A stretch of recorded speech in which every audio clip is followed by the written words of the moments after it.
Hi everyone, Limor is here, and I'm super excited for the conversation I'm going to have today. Today, we're going to tap into one of what I believe is one of the most important skills to have in today's workplace. And it is especially critical for women, and it is influence. And what if I told you that influence is not about power, but it's about partnership? And in this episode, I'm talking with the amazing Kim Burness, and she is an influence and leadership expert, and she has decades of experience.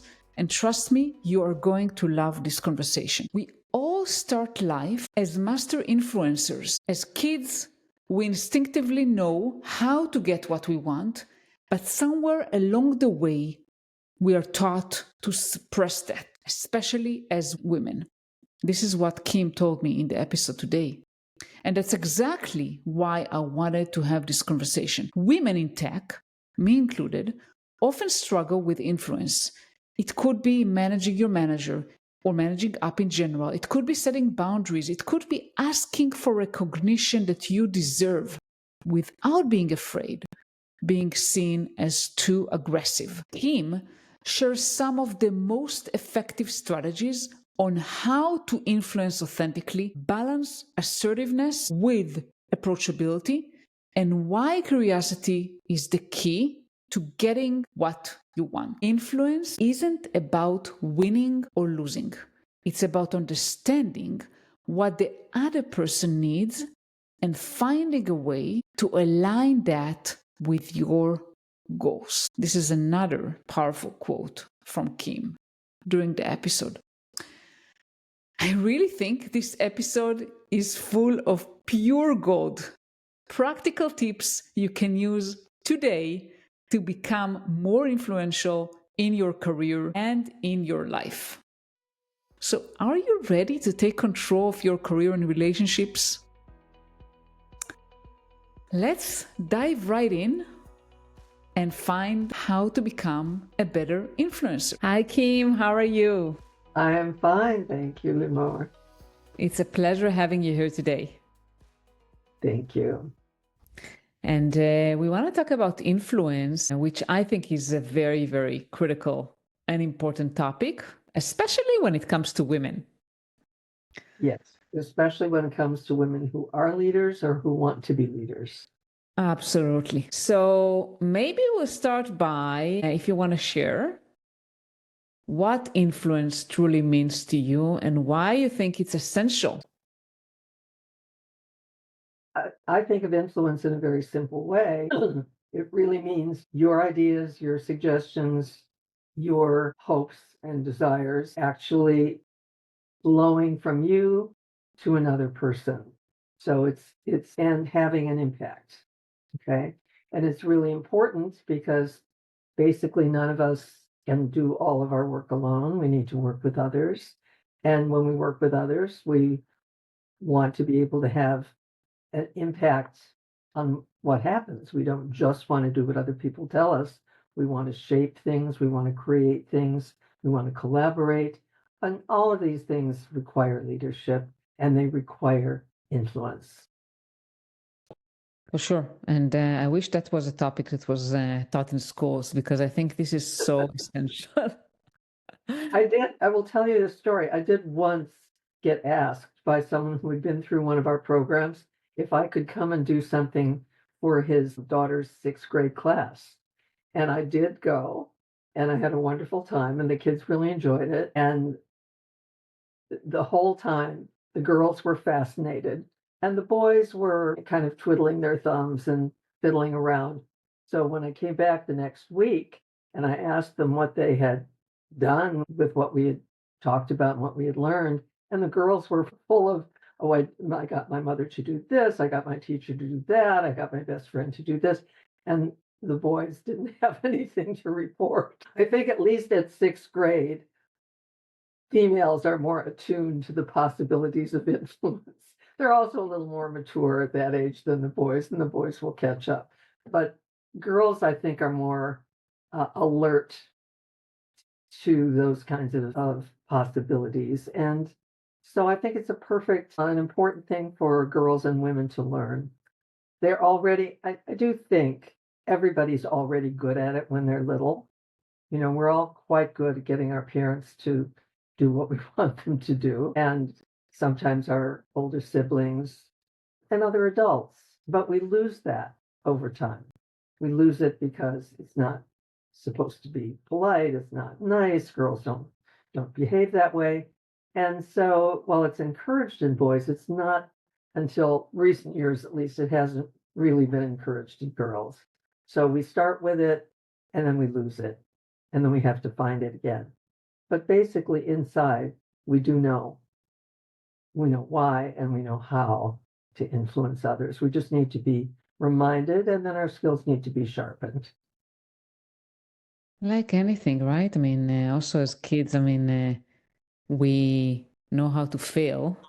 And as adults, a lot of times we try to shy away from this. Yeah. So I guess We like, know how to experiment as yeah, children. Yeah. exactly.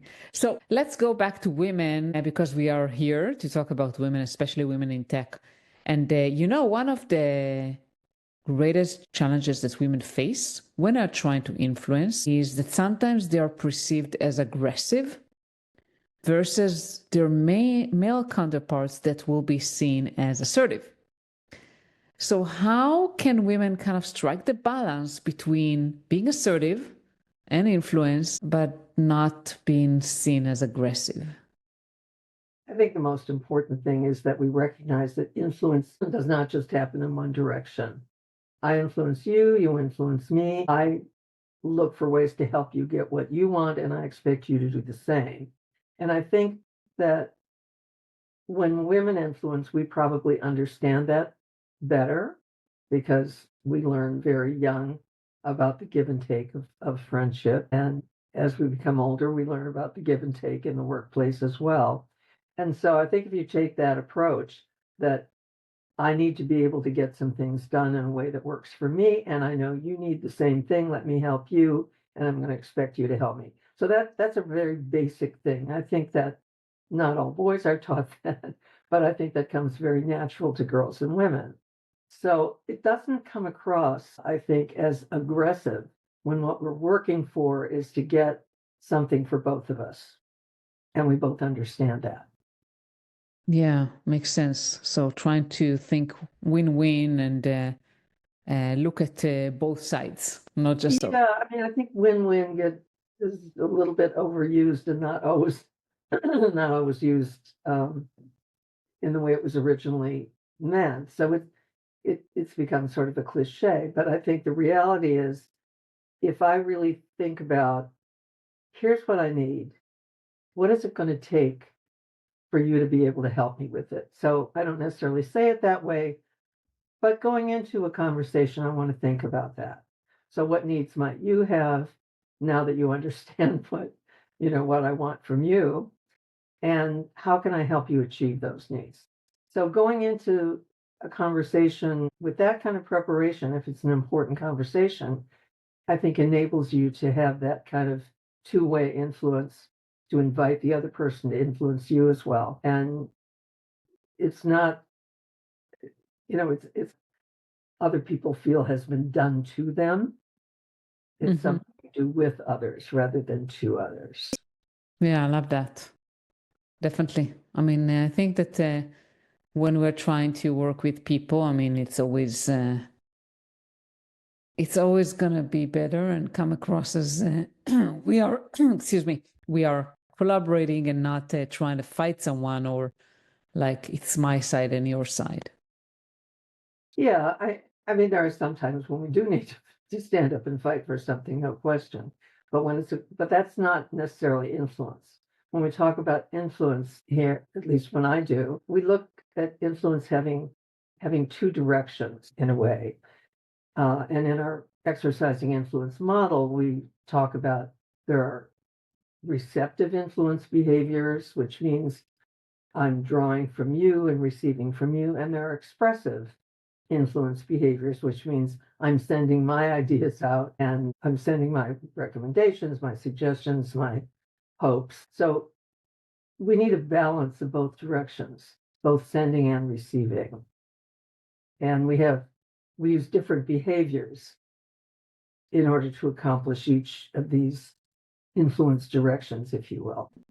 Yeah, and I know that you have a program Influence Upwards that I'd love to talk about that as well, because women also face challenges influencing those above them, especially like their managers and more senior leaders and so forth. So can you share maybe some effective strategies for approaching senior leaders with ideas of or requests or anything like that? Yeah, I think there are a couple of brief rules for that. One is to be very clear in your own mind before you do it. What is it that you want the other person to do? What action is it that you want the other person to take, the senior person? Secondly, I would be thinking about how is that connected to something that's important to that person? Okay. So when I go in, I'm going to be able to say, here's what I need, or here's what I would like, here's what I want you to do. I'm asking you to do. And here's why it's important to me. And here's why it's important to the organization. And here's why it's important to you. I don't use those words, but I want to think in that way before I go in so that I'm prepared. I also want to prepare. The more senior the person is, the less time I'm going to have probably to do this work. So I want to be very clear in my own mind about it. I want to go in and make my point as clearly as possible. And that's the expressive side. And then I'm going to ask, how does that work for you? What do you need from me in order to make that work, et cetera, using my receptive skills. So I want to keep that balance of expressive and receptive. I want to keep the balance of what I want to achieve and what the other person needs in order to help me do it. This is so important. We seem to be a lot of times very self-centered. I mean, in general, I'm talking not just on women, and we always think about us and what we need and what we want, and less about the other person, right? What they want, what is important for them, what's in it for them. Yes. I'm going to steal something here from Dan Pink. There's a recording where he does a little exercise with the audience where he says, draw an S on your forehead. And people do it. And you can try that. And then he asks you to notice, is the S facing so that other people can read it, or is it facing so that you can read it? And he just uses that as sort of a metaphor of, are we able to think about our impact on others, our message to others, how we're coming across in terms of how our message is going to land? Or are we just thinking about, here's what I want and I'm going to get it? So it's a powerful illustration because most of us will write it so that we can see it. And he uses that as a way of illustrating how much we are focused on our own needs and wishes and less on how these things are going to land and how they're going to affect others. Love that. Should try that for sure. Try it out. So definitely, I mean, I think that I resonate with everything you said, doing some research and looking kind of, on the other person as well, and not just on what you want and need, but also, the other person. And to think about not just what that person needs in general, but thinking about, okay, I'm going to ask this person to do something. What kind of situation does that put them in? What kind of needs does that raise in them that they didn't have before they knew what it was I wanted them to do? So I want to just not do that in general, but I want to do it in relation to the influencing that I'm working on at that moment. Yeah. Thinking about leaders and senior leaders, I mean, a lot of times I get that from a lot of clients that they have challenges with setting boundaries and influencing in a way like their workload, right? And what they can do. So, do you have any suggestions or thoughts about how can you set boundaries assertively, but still do it in a way that is, as I said before, like it's collaborative. It's not like aggressive. And it's respectful of the other and Yeah. asking for respect for yourself. One of the things that's hard for women to do typically, traditionally, is to say no.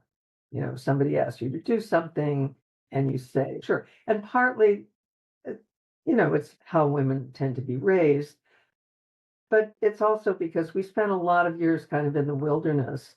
And in order to get anywhere in an organization, we just said yes to everything, right?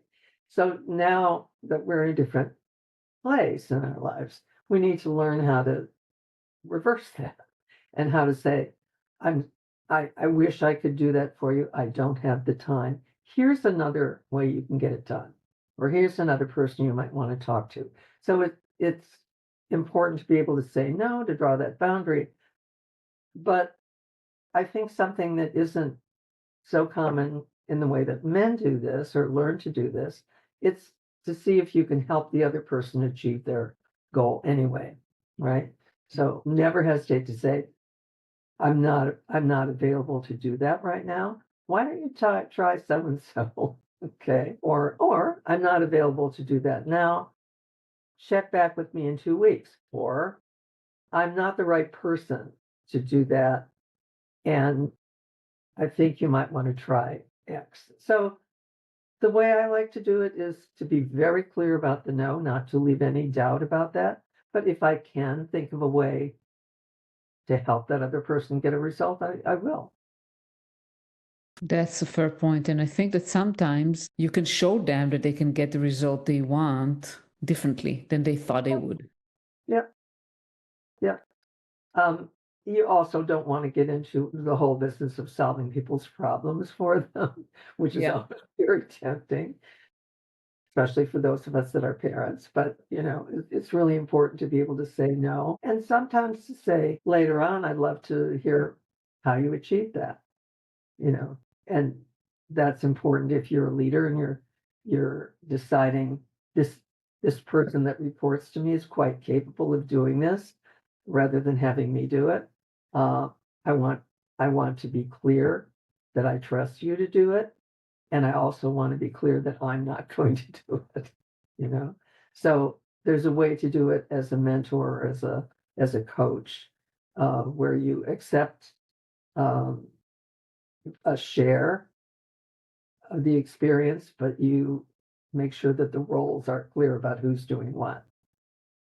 Yeah. And I can share that strategy that I was using a lot of times when there's a lot of load is to prioritize. So having a prioritization call.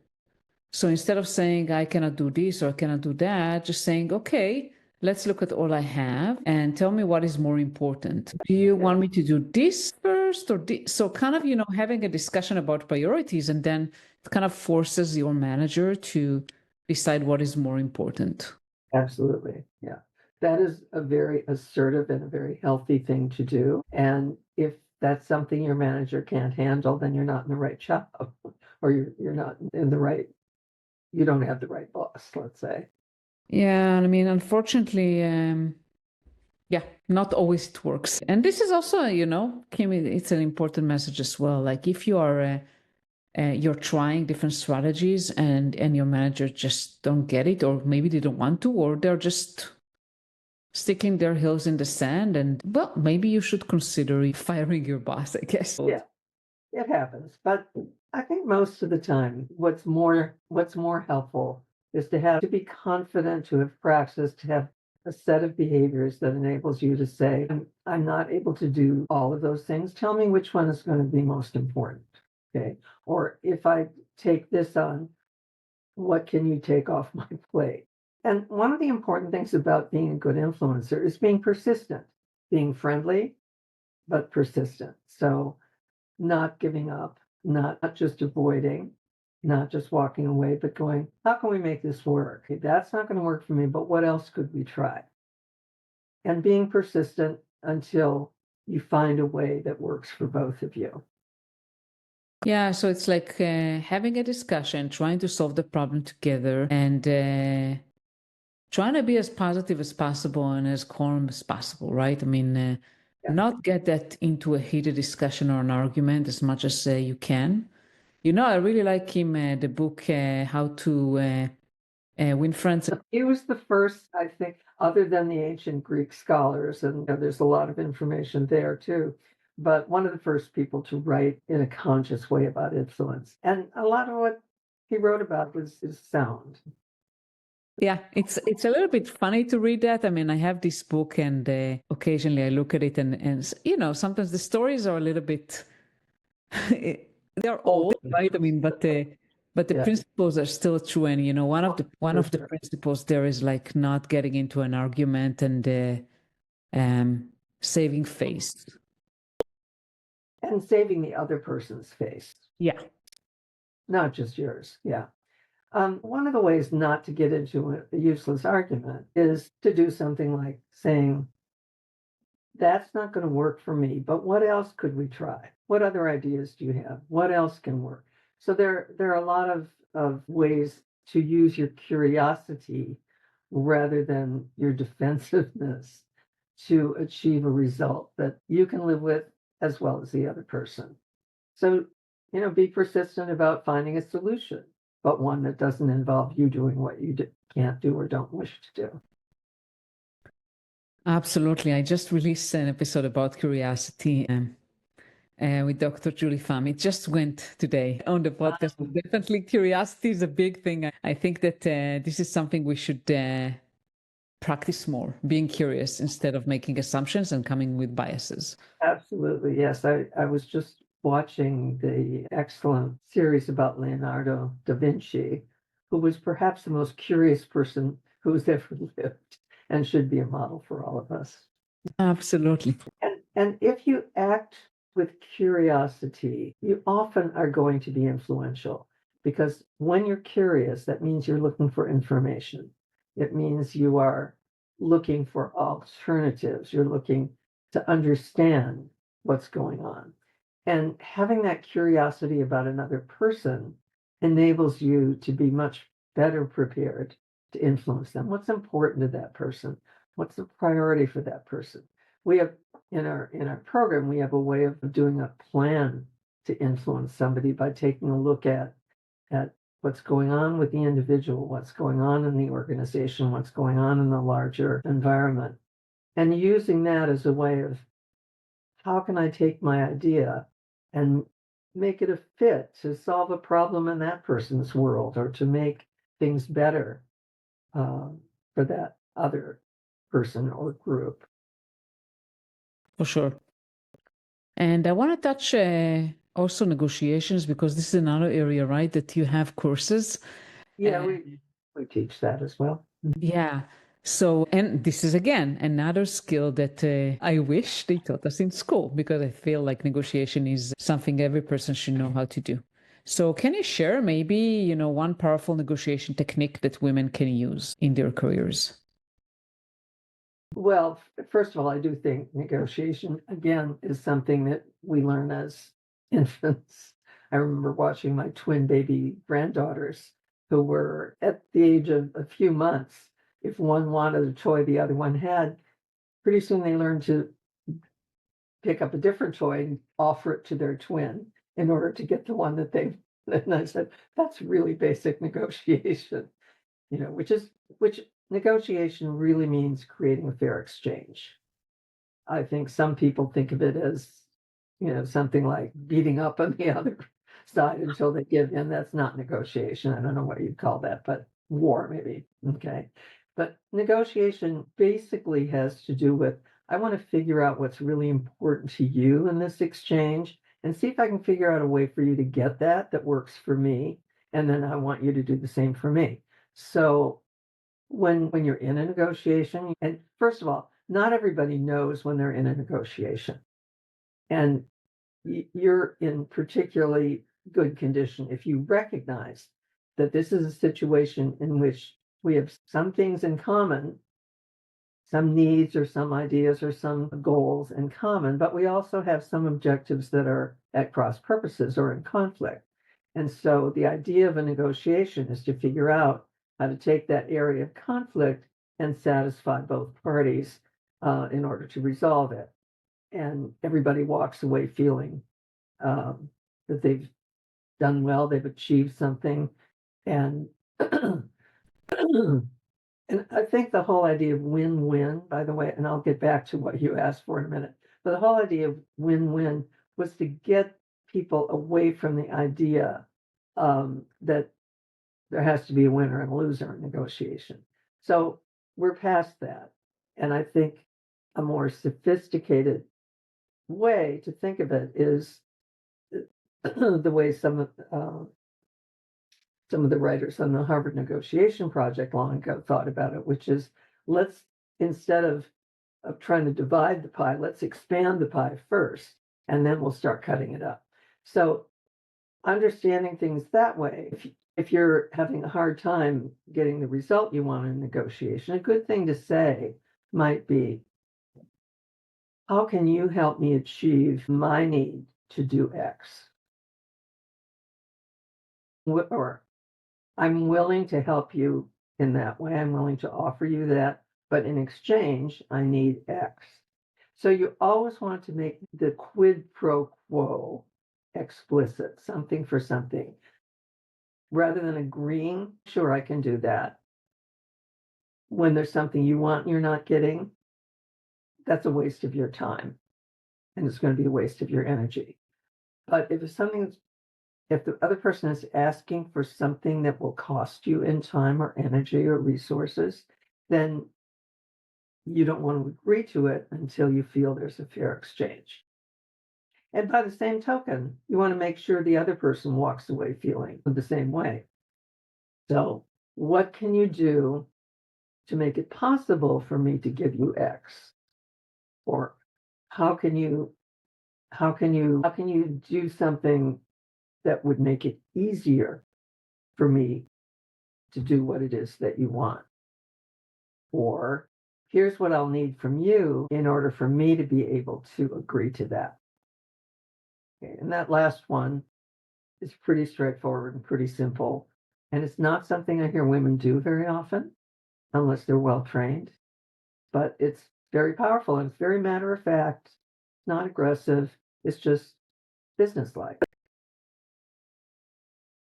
Absolutely. And I think that, I mean, at least my approach is looking at that at problem solving and how can we both get something out of it, right? I mean, both sides need to get something. Yeah. Yeah. And the best negotiations really are problem solving sessions, is how can we each achieve what we want, as you say. Yeah, perfect. And Kim, before we go and end this conversation, I think like we can talk for hours. Yes. Tell our listeners a little bit about you and your programs because you have incredible programs. I want to make sure everyone is aware of it. Thank you. Well, we have about Barnes and Conti, my company. We have maybe a dozen programs, and they exist for in person, for web-based seminars. We do them in 2 days, we do them in 1 day, we do them in 2 hours, we do them in 30 minutes. It depends on how much time you have, and you don't get the same thing with different lengths. But most of what we do is experiential. People try things out, they learn a new skill, they practice it, they get feedback on it, and they end up practicing a real opportunity that's coming up for them. That's true in all of our programs. It's especially important in the influence program because if you have in mind something that's important for you that will require you to influence someone, that could make or break your career. It can be important in a relationship. And so it's really good to be able to practice that with another person and get a sense of how that is going to be received by the person you wish to influence. And it's surprising how realistic these can become. And people will come back and report, I tried it based on the feedback that I got from my partners and it worked. Or I tried it, didn't work, but I didn't give up. And then I tried something else and finally it did work. So learning a different set of skills or to improve the skills you already have, use them, pay attention to the feedback you're getting from the other. Sometimes just ask for it to say, you agreed to that really easily, honey. What did I do that worked? Okay. Or sometimes the other way around. And people will often tell you, yeah, because people, we're influencing each other all the time. And so there are ways we do it that irritate people. There are ways that we do it that people enjoy and that they appreciate. And they'll usually tell you if you ask. So asking for feedback is important, whether it's in a practice session or sometimes even in real life. For sure. And I think that, like everything in life, when you learn something, it's best to practice it. Otherwise, I mean, if you don't practice what you learned, Oh, yeah. you never learned it, right? I mean, you forget it very quickly. It's practice and it's feedback. You need both. For sure. Yeah. Unified. Well, thank you so much, Kim. It's been such a pleasure having you here today. And sure to put all the links to your website, to LinkedIn, to share with our listeners the wonderful work that you do. Thank you. And I do have some books that I'd love to share with people as well. Absolutely. Absolutely. I'll share all of that. Thank you so much. You're very welcome. Bye-bye. Bye-bye. Thank you so much for listening to the episode with Kim. And before you go, I want to give you a sneak peek of next week's episode. And I'm calling out all the people in legal, all the lawyers out there. I think that's going to be very interesting to you. So I'm actually meeting with Gabriela Schwartz-Porto from Flow Health. First of all, fun fact, I met her in Vienna in September when I was attending a conference from the Female Factor. And she also works in a company that I love, Flow Health, which is focused on women health. And my daughters are users of this app. And we dive into the topic of compliance and legal in tech. And this is a topic that usually is not being discussed much. Gabriela says, when you work in tech, you're not just a lawyer. You're a problem solver, a strategist, and sometimes even a product manager. And Gabriela's journey took her from working at a law firm to working at a tech startup and balancing her career as a new mom. And she's transforming compliance into a trusted business partner. She also says in the episode, people say lawyers aren't fun. But we are changing that. Invite us out. We love coffee and drinks too. And I want to encourage you to don't miss this episode because that can help you think a little bit beyond what you do today and see possibilities that maybe you haven't thought about. And before you go, I want to encourage you, if you like this episode, share it with anyone that can be helpful for. Subscribe to my podcast to never miss an episode. And also subscribe to my newsletter, limorbergman.com/newsletter, to get weekly tips I share that will help you with your career journey. So thank you so much for listening and have a wonderful day. And I'll see you next week.